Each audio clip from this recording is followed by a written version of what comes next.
È risultata positiva all'alcol test con valori 4 volte il consentito. La militare statunitense che ha travolto e ucciso Porcia, il 15enne Giovanni Zanieri, indagata per omicidio stradale, potrebbe essere processata in America. In vista del nuovo anno, una ventina di dirigenti scolastici ha firmato i contratti per i nuovi incarichi. Da settembre torneranno in classe anche i docenti non vaccinati, ma ci sono ancora supplenti che aspettano i soldi da mesi. Praticamente tutte definite le candidature in Friuli per le elezioni politiche del 25 settembre. I partiti hanno consegnato le liste con il termine ultimo previsto per le 20. In regione si sfideranno i big, ma non mancano le sorprese. Allarme tra San Daniele e Codroipo per un velivolo della Ita Airways in volo a bassa quota, inseguito da 2 aerei militari, decine di chiamate alle forze dell'ordine e cittadini in fuga, ma si tratta di un'esercitazione autorizzata.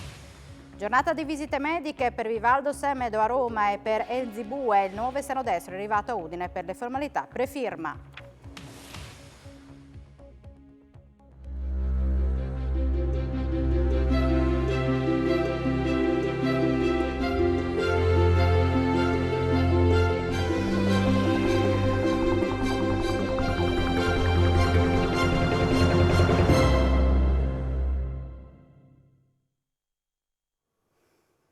Buonasera, ben ritrovati a un nuovo appuntamento con l'informazione di Telefriuli. È risultata positiva all'alcol test con valori 4 volte il consentito. La militare americana che ha travolto e ucciso a Porcia il 15enne Giovanni Zanieri. La procura ha chiesto al GIP di Pordenone la convalida dell'arresto e è accusata di omicidio stradale.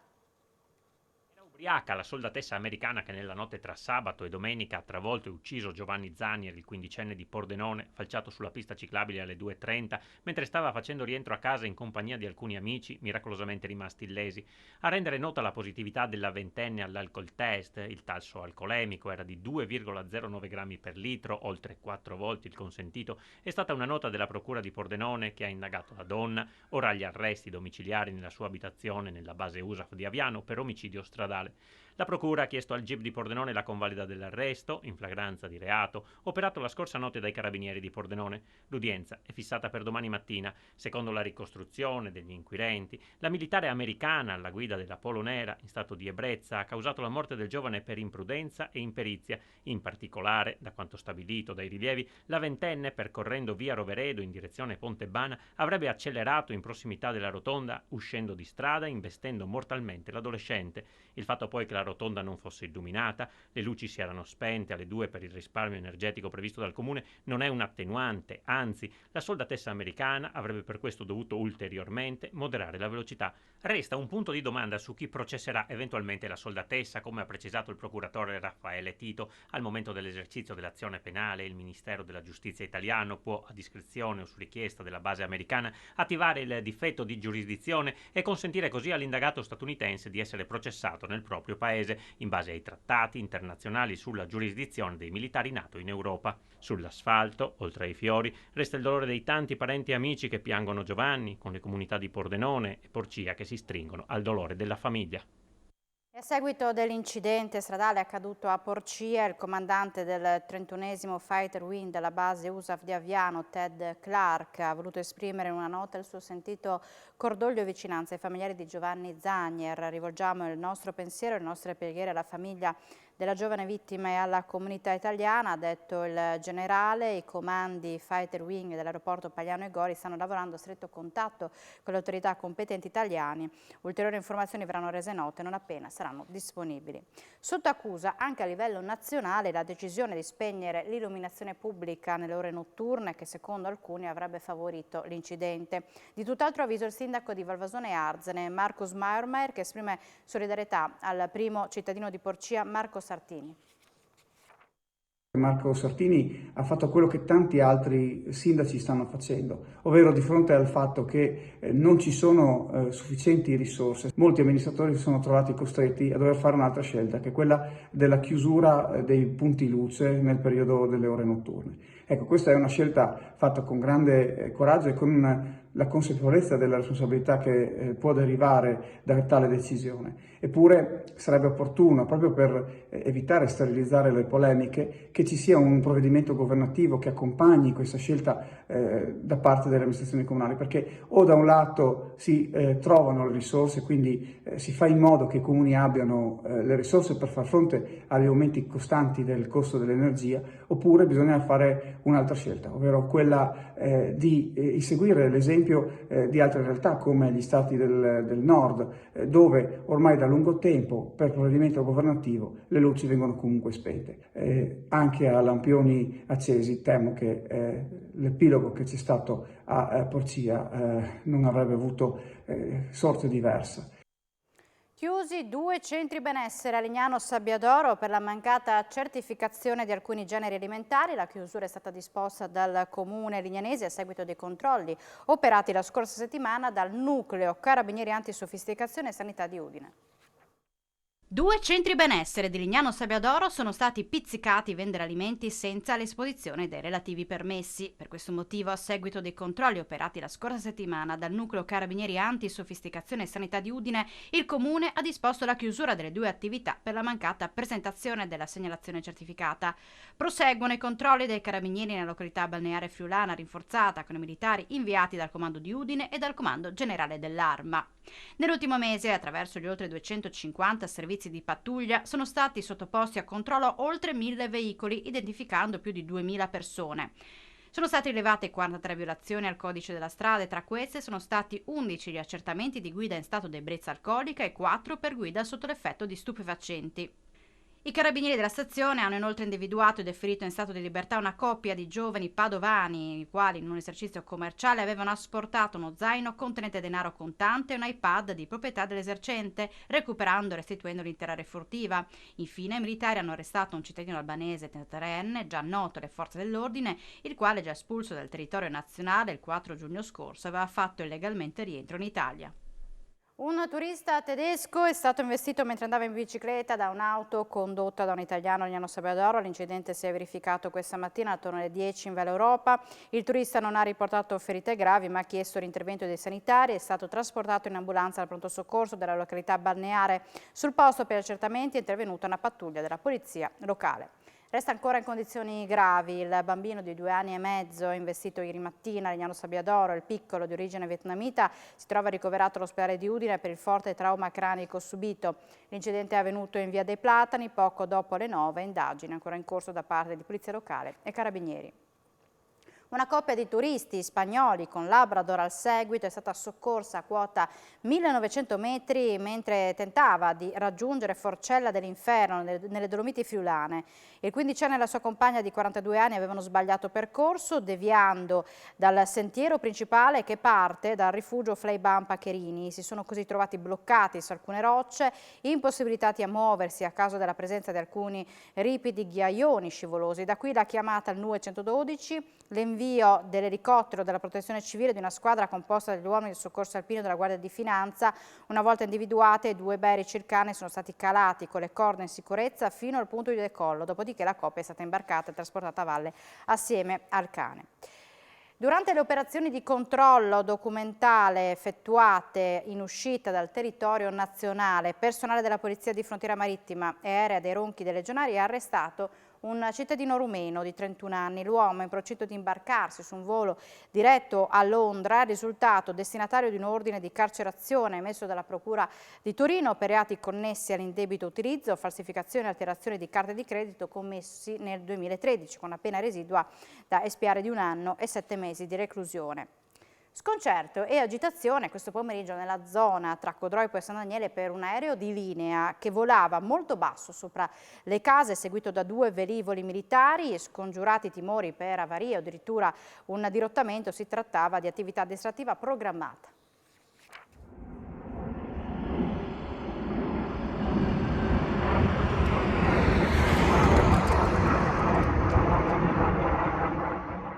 Un Airbus della ITA Airways ad appena 1000 metri di altezza che volava a tutta velocità sopra l'abitazione tra San Daniele e Codroipo, volteggiando sopra Dignano e Coseano, inseguito a breve distanza da 2 aerei militari, decine di persone armate con chi è addirittura fuggito nei campi per cercare di allontanarsi dal pericolo.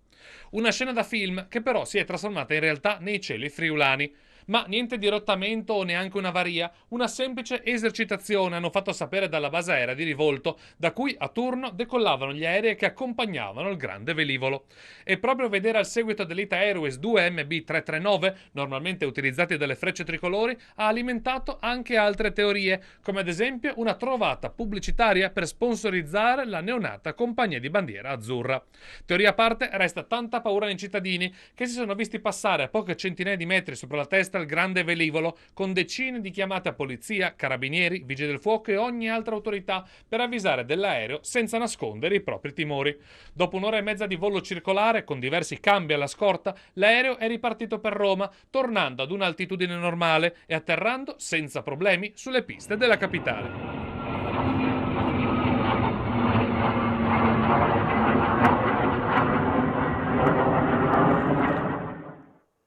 In Friuli Venezia Giulia arrivano 20 nuovi dirigenti scolastici con contratto a tempo indeterminato. I posti ancora vacanti che saranno dati in reggenza sono 16. Soddisfatta l'associazione presidi di Udine, il cui presidente parla di una vera e propria boccata d'ossigeno per la categoria. Boccata d'ossigeno per i dirigenti delle scuole del Friuli Venezia Giulia. Su 36 posti vacanti, l'ufficio scolastico regionale ne ha ottenuti 20 a tempo indeterminato dal Ministero, ma oggi hanno firmato in 17. Ulteriori 3 saranno richiamati dalla graduatoria nazionale, mentre per i rimanenti l'ufficio scolastico regionale assegnerà le reggenze. 20 nuovi dirigenti significa molte meno reggenze di quelle che noi avevamo in testa e oggi ci sarà la firma di questi nuovi colleghi che accoglieremo ben volentieri in regione.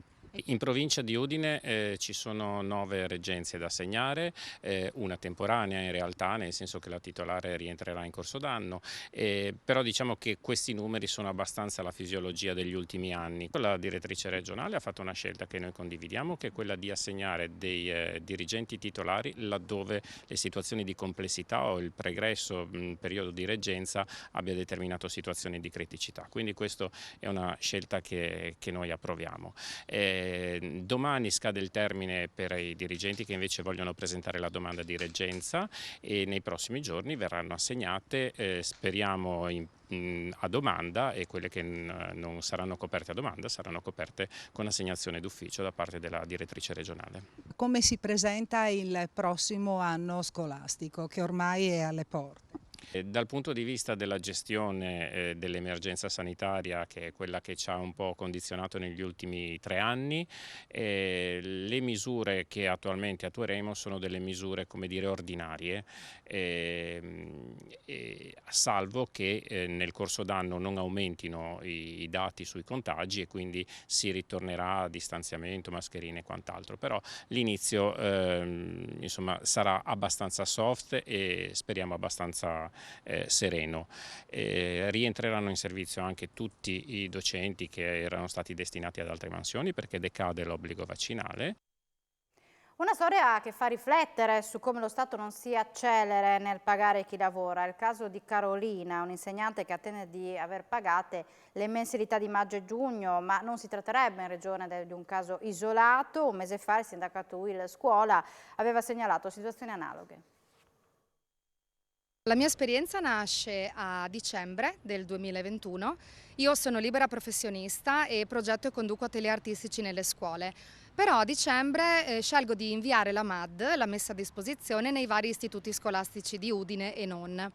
Un istituto scolastico di Udine mi chiama per una supplenza breve e inizialmente doveva durare solo il mese di gennaio, poi si è protratta fino a giugno, al 10 di giugno, a conclusione della scuola. Io ho ricevuto il primo stipendio a marzo ed era inerente alla mensilità di gennaio. Io a tutt'oggi, poi ho ricevuto quelli di febbraio, marzo, aprile e a tutt'oggi io sto ancora aspettando le mensilità di maggio e giugno. Oggi mi sono permessa di chiamare l'istituto di competenza. Il segretario dell'ufficio mi ha risposto che sul portale lui appunto vedeva che risultava che i fondi non ci fossero, cioè non c'erano i soldi per poter pagare le mie mensilità di maggio e giugno. Io veramente sono basita dal comportamento dello Stato, perché stipula con me un contratto, però non è in grado di mantenere un equilibrio tra le parti, perché io ho adempiuto a tutti i miei doveri, mi sono presentata ogni mattina a scuola alle 8 e me ne sono uscita all'1, sempre col sorriso raggiante, piena di entusiasmo, perché i bambini sono il mio mondo. Ma lo Stato, dall'altra parte, che cosa ha fatto? Si è sempre dimostrato essere in ritardo nei pagamenti e se c'era qualche domanda o qualche chiarimento, anche lì bisognava aspettare mesi per ottenere una risposta. La politica, ultimi giorni per la consegna delle liste per le elezioni del 25 settembre. Alle 20 scadono i termini, ma i giochi sono pressoché fatti. Sono 19 i partiti che correranno alle prossime elezioni politiche, anche se per l'ufficialità servirà ancora un po' di pazienza, almeno un paio di giorni per la verifica dei documenti da parte del Tribunale di Trieste competente in materia. La Lega è stato l'ultimo partito a depositare gli elenchi, nessuna sorpresa con la coalizione di centrodestra che agli uninominali schiererà Luca Ciriani al Senato, mentre alle Camere Vania Gava a Pordenone, Walter Rizzetto a Udine e Massimiliano Panizzutta a Trieste e Gorizia. Ai plurinominali capilista del Senato ancora Ciriani, alla Camera Nicol Matteoni per Fratelli d'Italia, Marco Dreosto e Vania Gava per la Lega, Franco Dalmas e Sandra Savino per Forza Italia ed Enzo Bortolotti e Maurizio Lupi per Noi Moderati. Per il centrosinistra Furio Onsel all'uninominale del Senato, mentre alla Camera Gloria Favret, Manuela Celotti e Caterina Conti.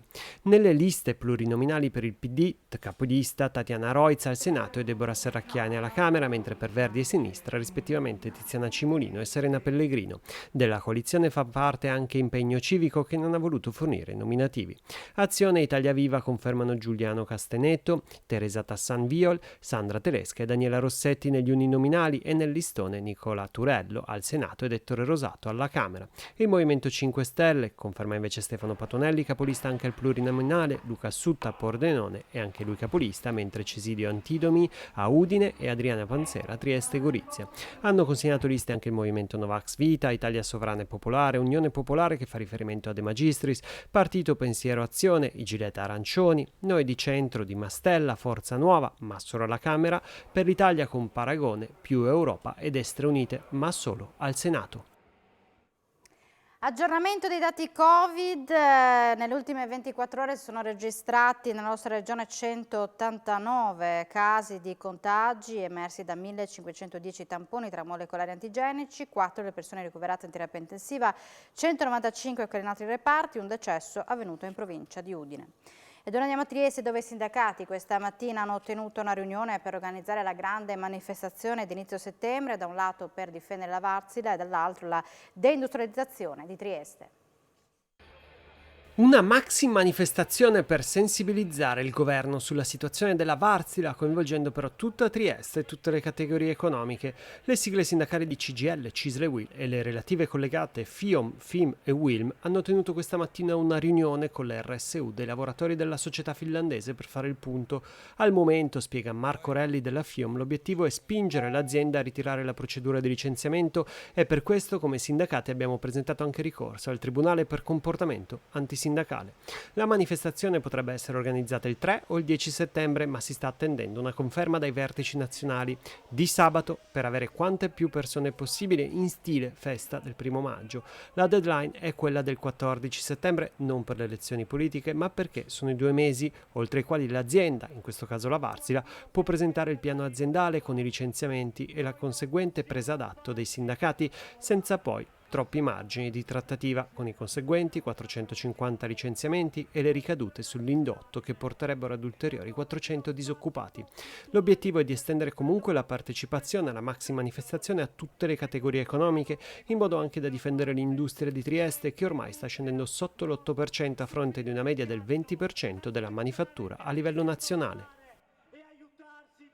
Dubbi sulla sostenibilità ambientale del progetto SIOT, che prevede la realizzazione di una stazione di pompaggio del Greggio. Il Comune di Paluzza presenta insieme a Legambiente le proprie perplessità. Il Comune di Paluzza, insieme a San Dorligo della Valle, Reana del Roiale e Cavazzo Carnico, ribadisce la sua contrarietà al progetto di pompaggio della SIOT, che prevede la realizzazione di un impianto dotato di motori cogenerativi a gas per ricavare energia elettrica destinata ad alimentare le pompe e il calore per fluidificare il Greggio e conseguentemente efficientarne il trasporto da Trieste all'Austria. Il Comune di Paluzza non può evitare che l'impianto sia realizzato in un'area che, secondo il piano regolatore, è destinata ai servizi. E la progettualità di SIOT rispetta le normative e le concessioni, poi le eventuali concessioni e le autorizzazioni date dalla Regione, sarà la Regione a valutare se, ma le normative, SIOT rispetta le normative. L'impianto di cogenerazione è la stazione di pompaggio in pieno centro abitato nel comune di Paluzza, nella località di Casteos, quindi di fatto credo che il dovere sia di tutelare la salute pubblica. Sono progetti che vanno in direzione contraria del processo di decarbonizzazione, di transizione ecologica. Poi siamo dubbiosi sull'effettivo risparmio energetico di questa operazione, ovvero se c'è effettivamente un efficientamento energetico. La Regione mette in piedi quello che è il tavolo tecnico per capire la reale portata di questo efficientamento. Costi energetici alle stelle, la Confcommercio di Pordenone va in aiuto ai propri associati con uno speciale sportello informativo, già fornita una consulenza a 150 imprese. Il caro energia sta diventando l'emergenza prioritaria per le ripercussioni sulle imprese del terziario e sull'inflazione. Per questo serve una risposta economica più forte dalle istituzioni per contrastare i ricari anche in vista dell'autunno, come sottolinea il presidente provinciale di Ascom Confcommercio Fabio Pillon riguardo l'impatto del caro energia sulle aziende del settore mercantile. Di questo passo, e forte di un trend che ha portato al raddoppio dei costi per l'approvvigionamento energetico rispetto all'anno scorso, dice Pillon, le nostre imprese non sono in grado di reggere.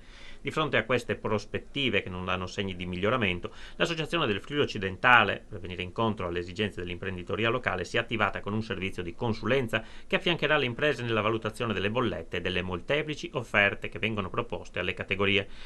Scopo di questo innovativo servizio, gestito in convenzione con la società RR Group ed erogato in modo gratuito per gli associati di Confcommercio, è anche quello di orientare le imprese a identificare soluzioni ottimali per una riduzione dei consumi energetici. Confcommercio Pordenone sta monitorando la situazione dal momento che il terziario rischia di subire un doppio impatto determinato da una parte dall'aumento dei costi e dall'altra dalla riduzione della capacità di spesa della clientela che limita le entrate delle attività, un effetto che si ripercuote negativamente su alcuni settori che rischiano la chiusura a breve o il ridimensionamento dei servizi, dal momento che la crisi si fa sentire ormai da 3 anni, dall'inizio della pandemia. In questi primi mesi dell'anno, fanno sapere i responsabili locali dell'Ascom di Pordenone, sono state assistite più di 150 imprese nella pianificazione degli investimenti di efficientamento energetici per le relative domande di contributo regionale. In questo senso si è chiuso da poco un bando per il settore terziario che consentirà a molte imprese di intervenire con soluzioni strutturali alla riduzione dei consumi e dei relativi costi. Ma non è tutto. In queste settimane la struttura sta sostenendo le imprese sul sistema di crediti d'imposta governativi per l'acquisto di energia elettrica e gas naturale.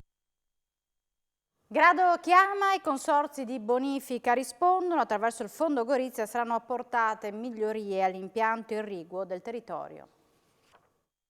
Realizzare nuovi interventi grazie al Fondo Gorizia per ammodernare ed estendere l'irrigazione nel comune di Grado è quanto richiesto dagli enti e dai consorzi competenti riunitisi nella Camera di Commercio di Gorizia Venezia Giulia. Il tema è quello della siccità ormai strutturale a cui fare fronte. Come noto, la ripartizione dei comprensori dei consorzi di bonifica segue i bacini idrografici presenti in regione, per cui il comune di Grado, assieme a quello di San Canzian di Isonzo, rientrano nel bacino idrografico gestito dal consorzio di bonifica Pianura Friulana. Da qui la collaborazione fra i due enti consortili per la richiesta delle previdenze previste dal Fondo Gorizia, destinate ad eseguire interventi nel territorio dell'ex provincia che hanno una particolare rilevanza socio-economica, come il servizio irriguo per le aziende agricole. La domanda di finanziamento verrà presentata dal consorzio di bonifica bonifica della Venezia Giulia, mentre gli interventi irrigui saranno affidati dal Consorzio di Bonifica Pianura Friulana di concerto con l'amministrazione comunale di Grado per far fronte alle diverse esigenze presenti nel territorio, in particolare dei due comprensori irrigui di Boscate e di Fossalon. Ancora una volta hanno sottolineato i presidenti dei due consorzi, Rosanna Clocchiati ed Enzo Lorenzon, la collaborazione fra i nostri due enti si rivela un'opportunità per il territorio e consente di cogliere occasioni di crescita e di sviluppo che altrimenti sarebbero andate perdute. A Platiskis di Teipana, l'amministrazione comunale oggi pomeriggio ha organizzato un momento di incontro con la comunità per la liberazione di alcune specie di uccelli recuperate dal Centro Recupero Fauna Selvatico del comune di Campoformido. All'iniziativa ha partecipato il corpo forestale della stazione di Attimis assieme a tutta la cittadinanza. Si tratta di una decina di esemplari, tra questi una poiana, colombacci e civette. Il Friuli Venezia Giulia si scopre fortunato grazie al Super Enalotto. Nel concorso del 20 agosto, come riporta Agi Pro News, è stato centrato un 5 del valore di 10.000 euro. La giocata vincente è stata registrata al tabacchino di via Pio Vittorio Ferrari a Udine. La rincorsa al 6 prosegue con il jackpot da 258,3 milioni di euro in palio nella prossima estrazione. All'abbazia di Sesto Arregane è stata allestita la seconda parte della mostra nello specchio dei volti di Paolo Del Giudice sul tema dei volti. A raccontarla è il curatore Giancarlo Pauletto. Questa mostra è proprio un allargamento, della mostra di Pordenone che è già stata inaugurata qualche tempo fa. Sono tutti quadri che riprendono le fisionomie di famosi artisti italiani e stranieri, nei quali lo spettatore si può specchiare, e sono tutti quadri diversi da quelli che già si sono potuti vedere a Pordenone. L'ambientazione di questa mostra è anche particolare, permette quindi un respirare delle immagini vasto ed estremamente suggestivo, secondo me. E troviamo appunto, questo che abbiamo alle spalle, Giovanni Comisso. Del Giudice è un pittore affascinato dalla cultura, affascinato dall'arte, affascinato da quegli scrittori che lui ama, che ha letto, di cui ha inseguito per molti anni ormai la fisionomia, per penetrarli, per fare in modo che anche chi guarda questi quadri possa mettersi in contatto con queste figure che in certo senso sono ormai mitiche, tipo Montale per esempio, o Virginia Woolf o Pierpaolo Pasolini. Appuntamento nel segno della musica classica ieri a Villa de Claricini d'Orpacher a Bottenico di Moimacco.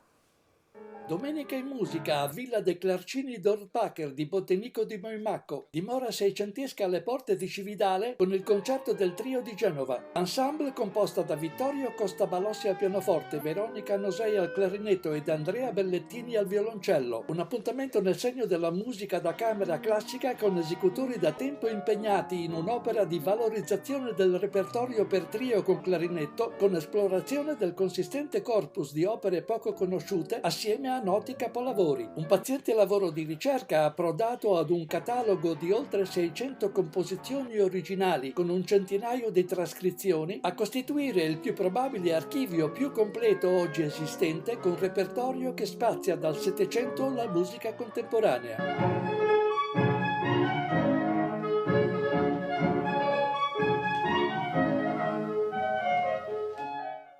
Siamo in chiusura e subito dopo la pubblicità, appuntamento con Sport e FVG, subito dopo le previsioni del tempo. Grazie per l'attenzione e buona serata.